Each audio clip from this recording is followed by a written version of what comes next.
Here we have a 2006 Ford F-250. It's having issues with its Clockspring, and I'm getting an airbag code, and I'll show you what the code is. This particular F-250 2006 Lariat Edition with cruise control and audio function in the steering wheel. So I'll show you the code here. Start it up. Everything clears except for the airbag, which will give us the code 123 12, code 32, which indicates the Clockspring. So today we're going to change the Clockspring. All right, everybody, let's do this. So the first thing we're going to do to replace the Clockspring is to disconnect the battery.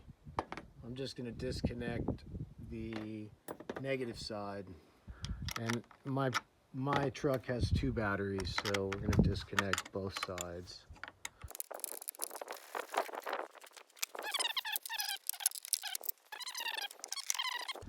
All right, so now we're going to wait 30 minutes. Some shops say 10 minutes to get the residual power out of the battery that powers the airbag.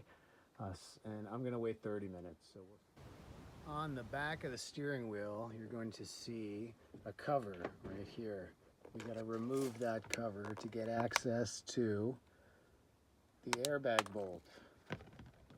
You're also going to need to remove this plastic cap here in order to get access to the bolts that are holding the airbag in place. We're also going to have to remove our tilt lock lever by just unscrewing it. So the three screws under the steering wheel are just Phillips head screws. They come out easily. 1, 2 over here, and 3 up there. So again, under the steering wheel, you're going to want to turn your ignition on now that you've disconnected the battery and there's no power to it. There is a hole right here you're going to insert a screwdriver into. What you're going to be looking for is this little barrel right here. And when you find that through that tiny hole and press it down like I just did, it'll allow the ignition cartridge to come right out. Again, ignition in the on position. So there's the bottom of the cowling and your 3 screws. Good opportunity to clean that up.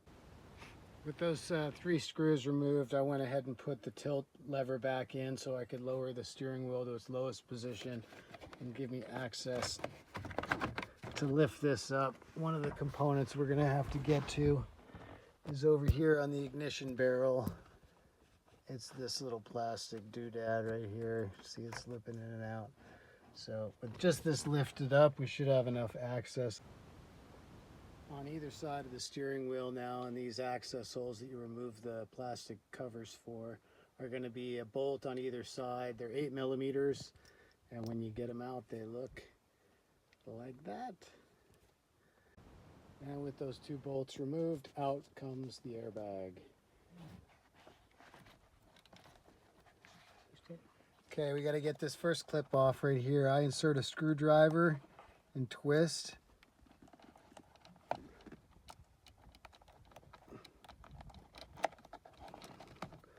And with considerable effort, it comes out. Now that allows us access to this bottom clip, and we just push this tab here and pull it out. Now the airbag's free, and they say for all intents and purposes, put it somewhere away from where you're working should it go off. Now we're going to get ready to remove the steering wheel. So now I'm just going to use a T47 bit and a breaker bar to get this off, and it's on there super loose.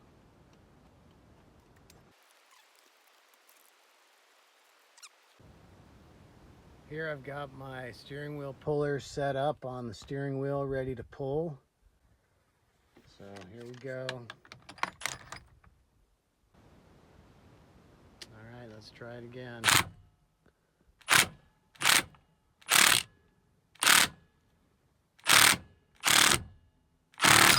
Try it again.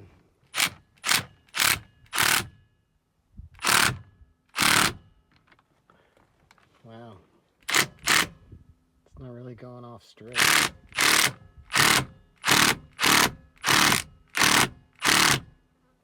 I'm not sure if this is going to work.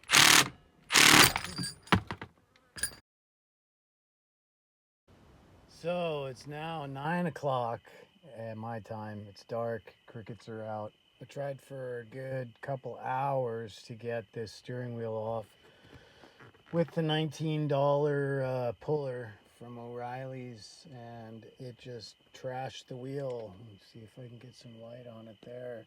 Took chunks out of it, man. So I took it back to O'Reilly's and got a 3-jaw puller, of which I'm using 2 jaws, and that did the trick. I wish I would have used this from the start. So that's what a good YouTube video is about. I'll mock it up and then we'll take a video of it so you can see what it. So there's the 2-jaw puller set up the way it was to pull the wheel, and unfortunately I set it up, put a little bit of tension on it, went to get the camera to record the removal of the steering wheel, and it flew off, just popped right off, ping, right into my hand. So I guess that's the way it goes. A new day and the sun shines brightly on the Clockspring. So we're going to remove the Clockspring. It's got a series of tabs that hold it in place. There's some tabs around the outside of the unit. So we'll take it off and then I'll show you those tabs. Pretty easy removal though.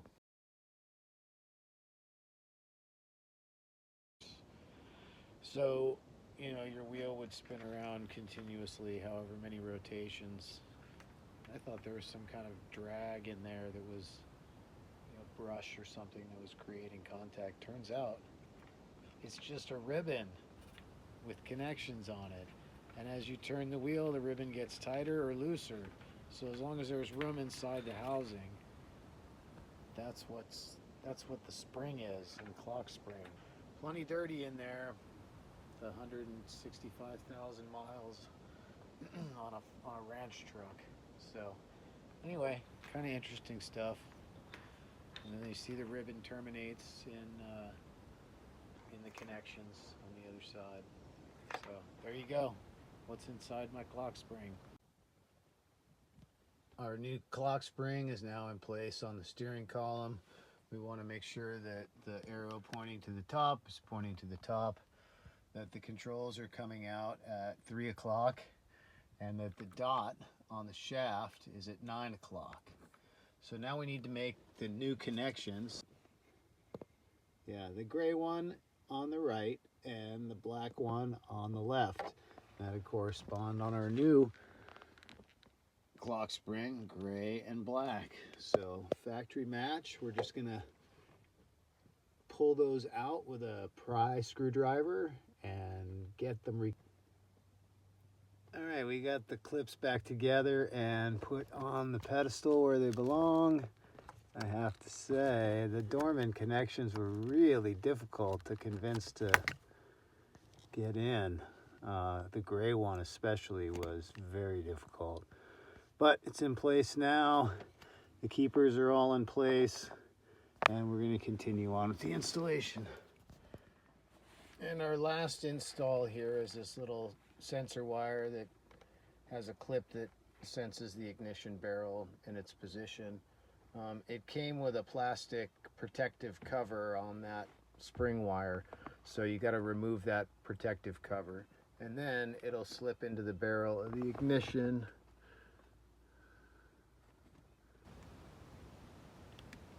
Just like that. Come out nice and flush. The inside of the ignition, you can see the wire. Next, we're going to remove this piece to prevent the Clockspring from unwinding before you install it. Kind of a pain in the butt to get off. You got to tease this tab out to lift up on it. It keeps wanting to pop the Clockspring off, so I'm going to do that off camera. Here it is removed, and you can see there's a little tab on the back of it that protrudes that you have to kind of pry towards the driver, and then pull up and it comes out. Now we're going to put the steering bolt back in and tighten it to 28 foot-pounds. Got a little bit of red thread locker on there. Put that in. We're going to tighten it to 28 foot-pounds.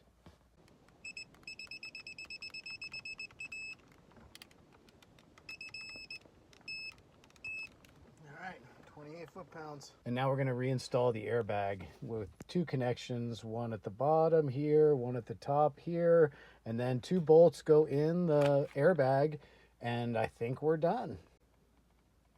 So our airbag has 1 connection here at the bottom. Click that in, and then we're going to rotate and connect the red to the red, and I'm not going to get that on film because I need 2 hands, so I'm going to put that in and then we'll proceed. We'll screw our tilt mechanism back in, and we're going to insert our ignition barrel back in. This point that you use to remove the barrel, you're going to line up in the on position, slip it back in, turn the key back to off, turn the key to on, it's locked in place. Turn the key back to off. All right, I think we're gonna reconnect some batteries. All right, here we go. Let's see if the clock spring worked.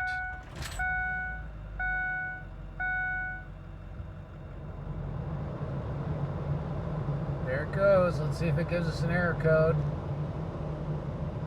Looks like no error code. And let's see, do our controls work? Yep, controls work. Yep, temperature works. All right, I'll have to test cruise control, but I think that is a positive result. I like not having an error code. And thanks for watching. I hope you can fix your clock spring too.